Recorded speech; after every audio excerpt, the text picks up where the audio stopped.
For the life of me, I can't understand why I start off good and it started going bad once again. Started going down the toodle poop poopity poop.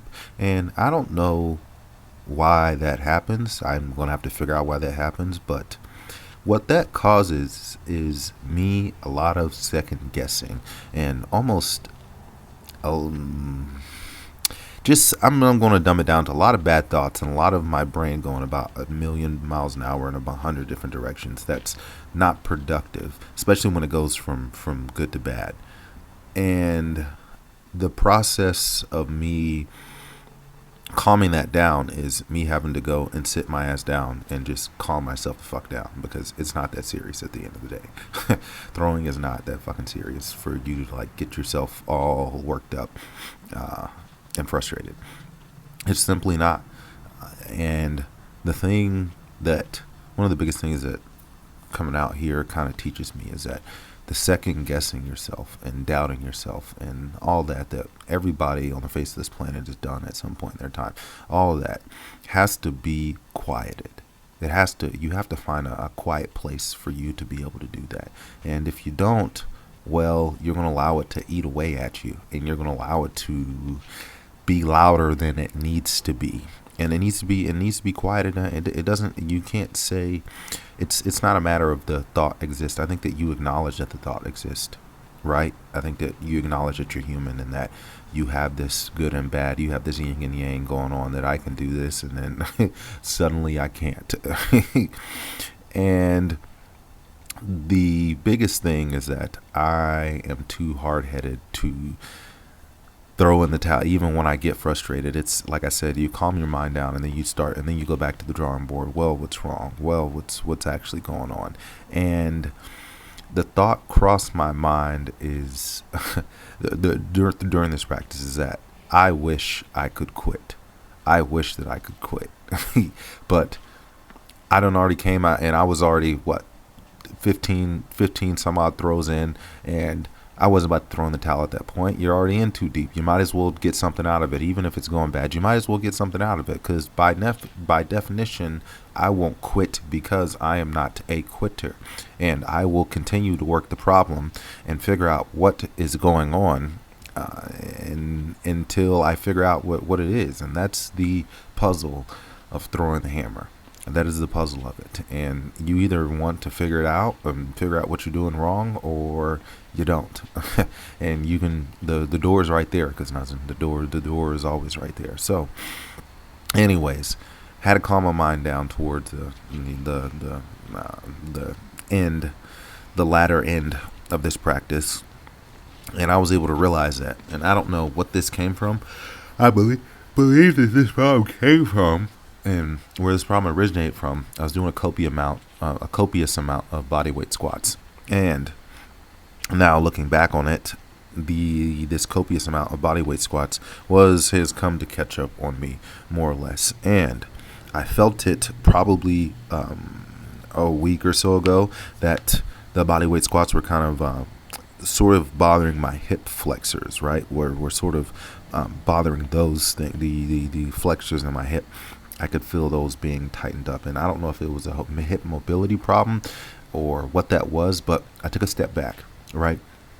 Kind of reassessed, and that was that day that I took probably more days of a break than I needed to, and reassessed. And now on today, I realized that the hip flexors is something that is causing me some issues, fundamentally causing me some issues. So I'm going to have to find ways to strengthen those. I didn't realize that was such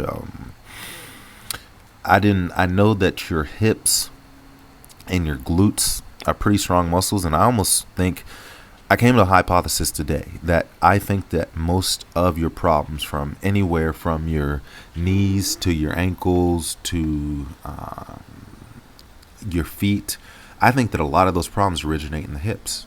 I think that a lot of those problems originate, and I don't think that that's something that gets a lot of talked about, is your hips. Everybody's like, oh, is your quad strong or your hamstring is strong? Which are the big movers, right? Which are the big movers of the lower body?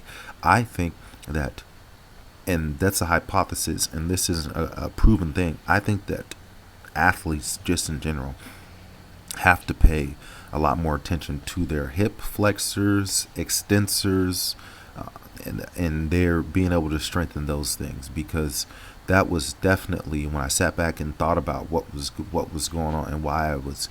There's a few of these throws I was dumping, I was sectoring left, I was just losing control.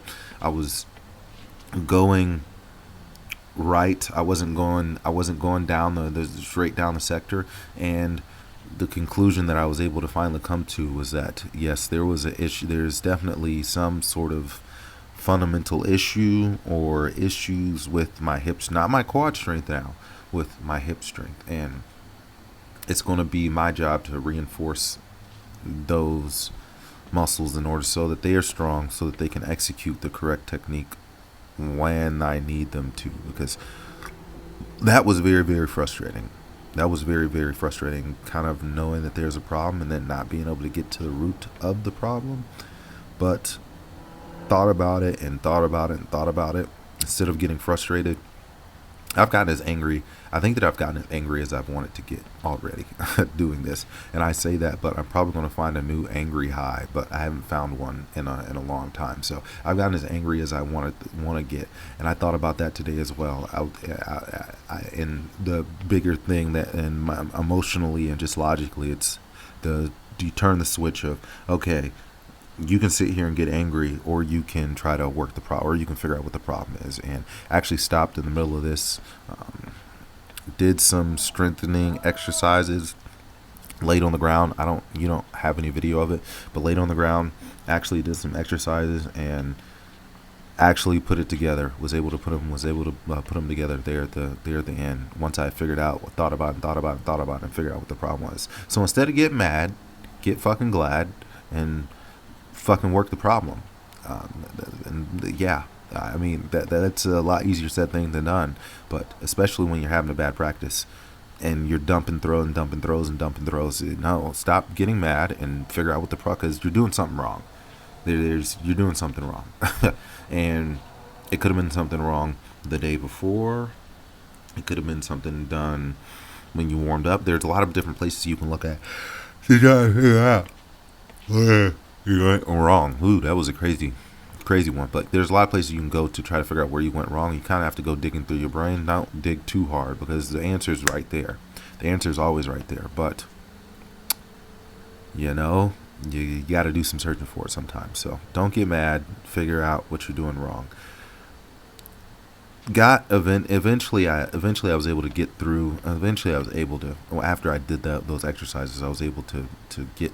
I think that helped a lot. Still doesn't look as well as I want it to, for whatever reason. I don't know exactly what I'm still doing wrong, but it does look a lot better, and it's coming along, at least decently. So got some things to work on and tweak, obviously, and refine, but hey, it's getting a little bit better. I really can't complain. I mean, especially being able to get through the number of reps that I got through a good number of reps today. So kind of got to pick your battles. But yes, coming in earlier in the practice and having good reps, and then at the end kind of dumping, kind of like going down the drain, get the drain like that is kind of it is completely ass cheeks. It drives you crazy. But the art of being able to dig yourself out of the hole is an art of itself, and that's something that you have to be able to know in life, and just as a thrower, just in general, because it's not always going to be sunshine and rainbows, and you could be on that third throw and have to mark one. It's happened to the best of them. So keeping a calm, cool, collected head doesn't do you any good to get. It doesn't do you any good to get angry. It really. There's been days where I've done that, and hasn't really got me anywhere. It's got me more pissed off. So that's something that I look at when I'm throwing a lot. The last thing that's kind of on my mind, and I'm kind of trying to work through that, is that I think that it wouldn't hurt me to create myself a completely new environment. I don't need to have everything figured out. I don't need to have X, Y, Z, and W, but a new environment would not hurt me. And I'm going to have to figure that out, because my sister is dipping out on me. So I'm not going to be here with my parents and the shenanigans that goes on when, yeah, and my sister's not here. So I will jump ship. I will be somewhere, and I will just have to figure out a way to make my videos and do my thing and whatever, like in a new place, in a new environment. So it's never the end of the world. You think that it's the end of the world, but it's never the end of the world. It's just more problems to solve, and there's always more problems. And problems are, as Jocko would say, good. Good.